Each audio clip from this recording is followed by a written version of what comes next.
नमस्कार प्रिय दर्शकों, आज एक बार पुनः आप सभी के सामने एक ज्ञानवर्धक और एक प्रेरणादायक कहानी लेकर हम हाजिर हुए हैं।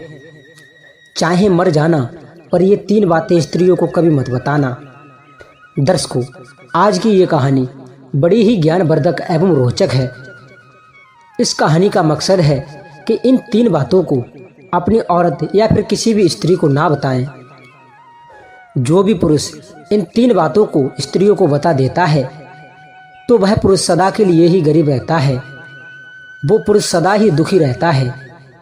तो दर्शकों, आज की ये हमारी कहानी बहुत ही ज्ञानवर्धक और प्रेरणादायक है। इसलिए हम सभी दर्शकों से ये आग्रह करते हैं कि आज की इस ज्ञानवर्धक कहानी को अपने मित्र बंधुओं तक अवश्य शेयर कीजिएगा, ताकि उनके लिए भी इस ज्ञानवर्धक कहानी का लाभ प्राप्त हो सके।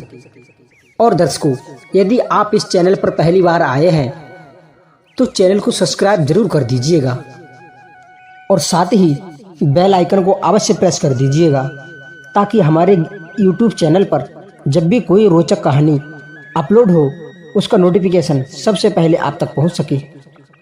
तो दर्शकों, आइए आपका ज़्यादा समय बर्बाद ना करते हुए आज की इस प्यारी सी कहानी को शुरू करते हैं। दर्शकों, चाहे मर जाना पर ये 3 बातें भूल कर भी स्त्री को मत बताना। दर्शकों, प्राचीन समय की बात है। एक नगर में एक राम गोपाल नाम का व्यक्ति रहा करता था। राम गोपाल मन से बहुत ही भोला था और सीधा साधा था, और उस राम गोपाल ने अपने जीवन में कभी भी कोई पाप नहीं किया था। प्रिय श्रोताओं, राम गोपाल की जो पत्नी थी वो थोड़े भुलक्कड़ स्वभाव की थी, और राम गोपाल के 2 छोटे छोटे बच्चे भी थे।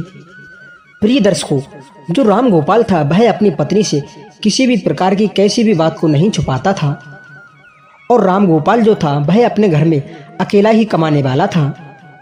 प्रिय दर्शकों, जिस नगर में राम गोपाल रहा करता था उस नगर में सबसे ज़्यादा गरीब राम गोपाल ही था। उसके अलावा उस पूरे नगर में कोई भी गरीब नहीं था। प्रिय दर्शकों, हर कोई राम गोपाल की पत्नी और राम गोपाल का गरीब होने का कारण की वजह से उसका मजाक उड़ाया करते थे। प्रिय दर्शकों, राम गोपाल अपने ही गांव में जो बड़े बड़े सेठ थे उनके यहाँ पर नौकरी किया करता था। उनकी गायों को चराता था, उनकी भैंसों को चराता था, और इसी प्रकार से राम गोपाल के घर का खर्चा चल रहा था। उसी से उसे 2 टाइम की रोटी मिल रही थी।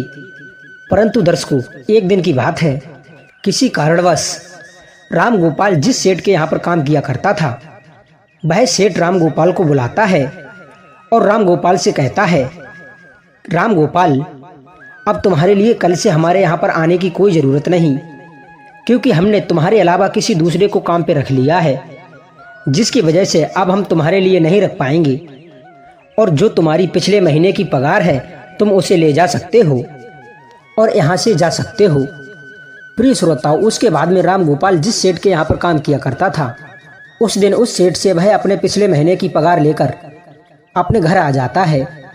राम गोपाल बहुत ही दुखी होता है, और घर आकर राम गोपाल जैसे ही अपनी पत्नी को पैसे देता है तो राम गोपाल की पत्नी बहुत ही ज़्यादा प्रसन्न होती है। परंतु उसके बाद में जब राम गोपाल अपनी उस भुलक्कड़ पत्नी को बताता है कि अब मेरी नौकरी छूट चुकी है, अब कल के बाद मैं कहीं नहीं जाऊंगा, तो दर्शकों, उस दिन के बाद में राम गोपाल कहीं नहीं जाता है, अपने घर में ही रहता है, क्योंकि राम गोपाल के पास में अब कोई भी काम नहीं बचा था। उसके बाद में देखते ही देखते कई दिन व्यतीत हो गए, परंतु राम गोपाल को कोई भी काम नहीं मिल रहा था, और घर में रखे हुए जो पैसे थे जो उसको उसके सेठ ने दिए थे वो पैसे भी धीरे धीरे खर्च हो रहे थे। उसके बाद में राम गोपाल इस बात को सोचने लगता है कि अब हमारे घर का चाल चलन कैसे चलेगा। हमारे घर में कमाने वाला मैं केवल अकेला हूँ, और मुझे कुछ ना कुछ तो करना ही होगा, वरना इस तरीक़ा से तो हम तो भूखे मर जाएंगे। दोस्तों, इसी प्रकार देखते ही देखते कई दिन व्यतीत हो गए, और फिर एक ऐसा समय आ जाता है जब राम गोपाल के घर में खाने के लिए एक दाना भी नहीं बचता है। फिर राम गोपाल बहुत ज़्यादा उदास हो जाता है, और फिर मन ही मन अपने आप को कोसने लगता है। और फिर एक दिन की रात को राम गोपाल को अपनी पत्नी और अपने बच्चों के साथ में भूखा ही सोना पड़ता है। और फिर जैसे ही दूसरे दिन सवेरा हुआ तो राम गोपाल अपने घर से थोड़ी दूर एक जंगल में जाता है। उस जंगल में वह लकड़ी काटने के लिए जाता है तो राम गोपाल जैसे ही जंगल में लकड़ियां काटने के लिए जाता है तो राम गोपाल को एक संत दिखाई देते हैं। जैसे ही राम गोपाल को संत दिखाई देते हैं तो राम गोपाल संत के पास में जाता है और फिर वह संत राम गोपाल को देख करके अपनी आंखें खोल लेते हैं। दर्शकों, राम गोपाल उस विद्वान संत को प्रणाम करता है और प्रणाम करने के बाद में उनके पैरों में गिर जाता है और कहता है कि हे पितामह, हे गुरुदेव, मेरे घर में खाने पीने के लिए दाना पानी नहीं है, मेरे बीवी और बच्चे भूखे मर रहे हैं, कृपया करके आप मुझे कोई ऐसा सुझाव दें जिससे कि मेरा घर ठीक तरीका से चल सके। दर्शकों, इस प्रकार विनती करने के बाद में वो संत राम गोपाल की ओर देखते हैं और वह संत राम गोपाल की तरफ देख करके इस बात का अनुमान लगाता है कि यह व्यक्ति बहुत सज्जन है, इसने अपनी जिंदगी में कोई पाप नहीं किया होगा और बहुत ही सीधा साधा स्वभाव का है। उसके उस स्वभाव को देखकर वह विद्वान साधु राम गोपाल से कहते हैं, हे पुत्र, मैं तुम्हारे लिए आज एक ऐसे पेड़ के बारे में बताने वाला हूँ। यदि तुम उस पेड़ के नज़दीक जाकर उस पेड़ से तुम जो भी मांगोगे तो वो पेड़ तुम्हारे लिए ला करके दे देगा और उस पेड़ का एक छोटा सा भी भाग, एक छोटी सी भी लकड़ी तुम तोड़ लेते हो या काट लेते हो तो वह लकड़ी सोने में बदल जाएगी और इस तरीका से तुम अपने घर को चला सकते हो, अपने घर की गरीबी को दूर कर सकते हो। मगर दर्शकों, संत राम गोपाल को इस बात को भी कहते हैं, यदि तुमने इस बात को किसी अन्य पुरुष या किसी औरत को बताया तो उसी दिन के बाद में यह पेड़ तुम्हारे लिए किसी भी प्रकार की कोई भी वस्तु नहीं देगा, तुम्हारे लिए सब कुछ देना बंद कर देगा।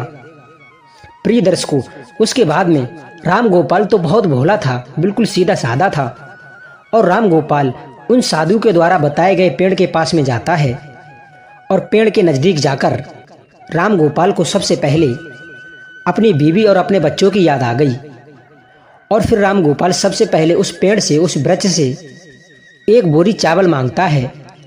जैसे ही राम गोपाल उस वृक्ष से एक बोरी चावल मांगता है तो झट से न जाने कहां से एक बोरी चावल राम गोपाल के सामने आ जाते हैं।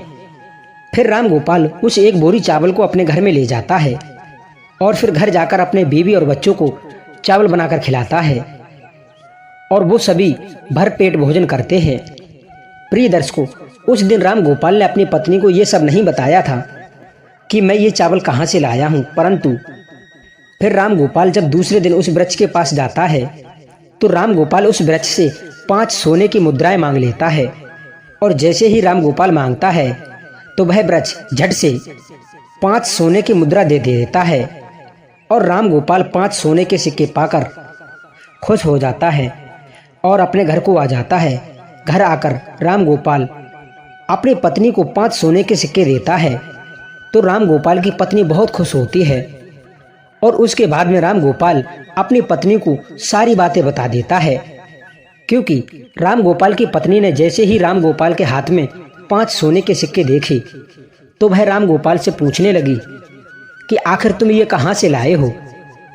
तो राम गोपाल अपनी पत्नी को सारी बातें बता देता है। दर्शकों, उसके बाद में राम गोपाल अपनी पत्नी से कुछ भी नहीं छुपाता है, मगर राम गोपाल को इस बात का भी पता था कि उसकी पत्नी भुलक्कड़ स्वभाव की है। वह सारी बातें अपने पड़ोसियों को बता देती है। जो भी बात वह अपनी पत्नी के लिए बताता वो पड़ोसियों को बता देती थी। उस दिन उस बात को भूल करके राम गोपाल अपनी पत्नी को सारी बातें बता देता है। प्रिय दर्शकों, उसके बाद में देखते ही देखते कई दिन व्यतीत होते रहे। राम गोपाल प्रतिदिन उस वृक्ष से 5 सोने के सिक्के मांग कर लाने लगा और फिर एक दिन की बात है जब राम गोपाल अंत में उस वृक्ष से हजारों सोने के सिक्के मांग लेता है और जैसे ही राम गोपाल मांगता है तो झट से एक बोरी भरकर राम गोपाल के सामने सोने के सिक्के आ जाते हैं। तो राम गोपाल उन सोने के सिक्के की बोरी को अपने बैल की पीठ पर रखकर अपने घर ले जाता है। दर्शकों, वह सोने के सिक्के पाकर और उस विद्वान संत का आशीर्वाद पाकर राम गोपाल देखते ही देखते बहुत बड़ा धनवान हो गया। राम गोपाल के पास में बहुत सारा धन हो गया। राम गोपाल जिस सेठ के यहाँ पर नौकरी किया करता था उस सेठ से भी ज़्यादा तरक्की राम गोपाल ने कर ली और राम गोपाल उन सेठ से भी ज़्यादा धनवान हो गया।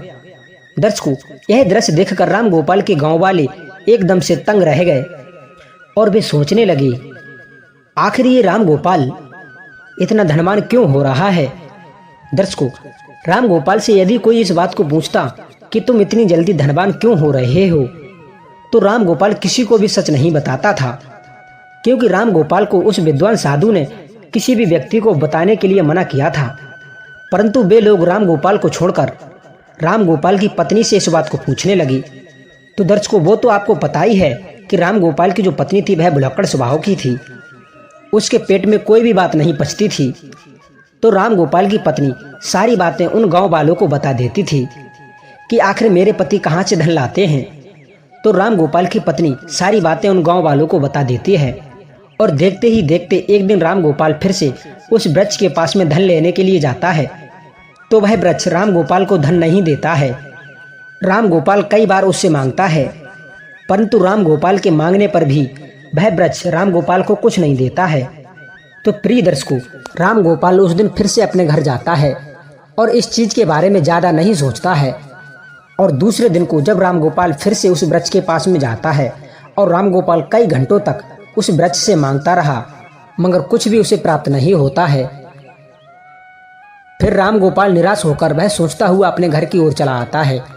तो राम गोपाल अपने घर आकर अपनी पत्नी से कहता है, हे भाग्यवान, आज मैं वृक्ष के पास में जाकर के आया हूँ, मगर वृक्ष से आज मैंने जब धन मांगा तो वृक्ष ने मुझे कुछ नहीं दिया।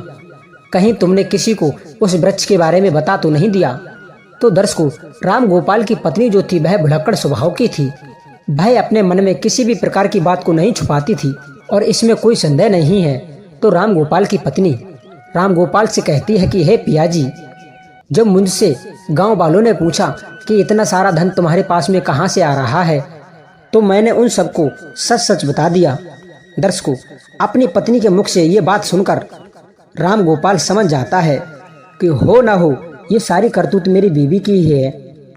प्रिय दर्शकों, उसके बाद में राम गोपाल अपनी पत्नी को बहुत डांटता है और फिर इस तरीका से दिन व्यतीत होते रहते हैं। कई दिन बीत जाते हैं। राम गोपाल के पास में जो धन था वह सारा धन खर्च होता जाता है और देखते ही देखते राम गोपाल फिर से अमीर से गरीब होने लगता है। रंक से रंक और भी रंक बन जाता है और देखते ही देखते राम गोपाल की फिर से वही स्थिति हो जाती है कि राम गोपाल के घर में खाने के लिए फिर से कोई दाना नहीं बचता है। एक दिन फिर से राम गोपाल और उसकी पत्नी और उसके बच्चे रात को भूखे सोते हैं। तो राम गोपाल अपनी पत्नी को कोसने लगता है और अपनी पत्नी से कहता है कि हे भुलक्कड़, ये सब तेरी वजह से हो रहा है। यदि मैं तेरे लिए नहीं बताता तो आज हमारे लिए ये इतने बुरे दिन नहीं देखने पड़ते। इस प्रकार राम गोपाल अपनी पत्नी से कहता है। मगर दर्शकों, कहते हैं, अब पछताए का होई जब चिड़ियाँ चुंगी खेत। तो इस प्रकार राम गोपाल अपनी पत्नी से कहता है, मगर वह बहुत लेट हो चुका था। प्रिय दर्शकों, एक दिन राम गोपाल उन संत के लिए ढूंढने के लिए फिर से जंगल में जाता है, मगर राम गोपाल को वह विद्वान साधु पूरे वन में, पूरे जंगल में कहीं नहीं मिलते हैं। राम गोपाल को ढूंढते ढूंढते कई घंटे व्यतीत हो जाते हैं और फिर कई घंटे बाद राम गोपाल को वह संत नजर आते हैं। संत को मिलते ही वह राम गोपाल उन संत महाराज जी के चरणों में गिरकर रोने लगता है, गिड़गिड़ाने लगता है और कहता है कि हे गुरुदेव, आखिर मुझसे ऐसी कौन सी भूल हो गई है जिसकी वजह से आप हमसे रूठ गए हो। आप ही मेरे दाता हो, आप ही मेरे विधाता हो। हे विधाता, आप मेरी भूल को माफ़ करें, क्योंकि मेरी एक भूल के कारण आज मेरे बच्चे भूखे सो रहे हैं, मेरी औलाद भूखी सो रही है। इसलिए हे पितामह, आप मेरी सहायता करें। दर्शकों, उसके बाद में वह विद्वान साधु उस राम गोपाल से कहते हैं, हे राम गोपाल, यदि ऐसी बात है तो मैं तुम्हारे लिए माफ़ करता हूँ, परंतु आज मैं तुम्हारे लिए एक ऐसी बात बताने वाला हूँ और इसको गौर से सुनना। मेरी बात यह है, कभी भी जीवन में ये 3 बातें किसी भी पुरुष को, अपनी पत्नी को, अपनी स्त्रियों को नहीं बतानी चाहिए। जो पुरुष इन 3 बातों को अपनी पत्नी को बताता है, वह पुरुष अपने जीवन में सदा के लिए गरीब रहता है, वह दुखी रहता है। दर्शकों, उसके बाद में वह विद्वान संत कहते हैं, हे राम गोपाल, यदि इन 3 बातों को आप अपने जीवन में उतार लेते हो तो फिर से तुम्हारे अच्छे दिन आ जाएंगे और फिर से तुम्हारे पास में ठीक उसी तरीका से धन आने लगेगा जिस तरीका से तुम्हारे पास में पहले था। तो प्रिय दर्शकों, वह संत राम गोपाल को पहली बात बताने लगते हैं।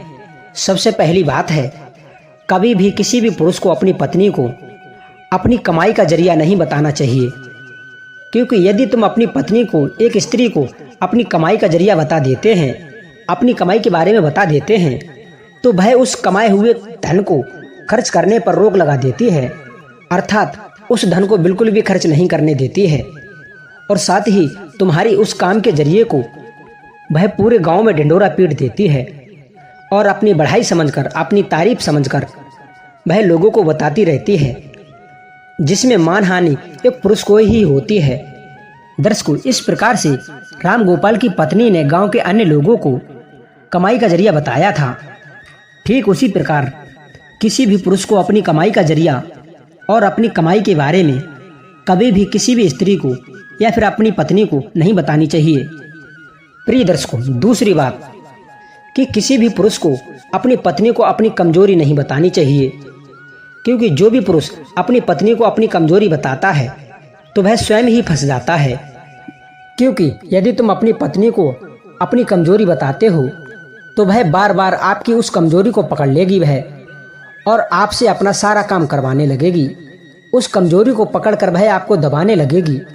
यदि आप अपनी कमजोरी अपनी पत्नी को बता देते हैं तो आप अपने जीवन में हमेशा पछताते ही रहोगे। दर्शकों, इसलिए किसी भी पुरुष को अपनी पत्नी को अपनी कमजोरी नहीं बतानी चाहिए।